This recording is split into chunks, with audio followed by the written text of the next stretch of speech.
સહિત સમગ્ર રાજ્યમાં હવામાન વિભાગે હીટવેવની ચેતવણી આપી છે। ત્યારે ભાવનગર મનપાએ શહેરીજનો હીટવેવનો શિકાર ન બને અને ડિહાઇડ્રેશન ન થાય તે માટે શહેરના અલગ અલગ 15 જેટલા સ્થળોએ ઓઆરએસ સાથેના પીવાના ઠંડા પાણીની વ્યવસ્થા કરી છે।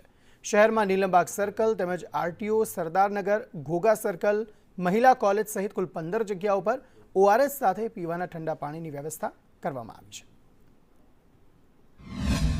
ભાવનગર શહેરમાં રાજ્યની માફક જ્યારે આ ઉનાળાની ઋતુમાં હીટવેવની આગાહી કરવામાં આવે ત્યારે સ્વાભાવિક રીતે શહેરનું તાપમાન ઊંચું રહે, તેથી શહેરીજનો જે દિવસ દરમિયાન બહાર વિસ્તારમાં હોય અને તેઓને હીટવેવનો શિકાર ના બને, ડિહાઇડ્રેશન ન થાય અને તેઓની આરોગ્યને કોઈ વિપરીત અસર ન થાય તે હેતુથી રાજ્ય સરકારશ્રીની સૂચના અનુસાર મહાનગરપાલિકા દ્વારા પણ આ પ્રમાણે એક આયોજન કર્યું છે।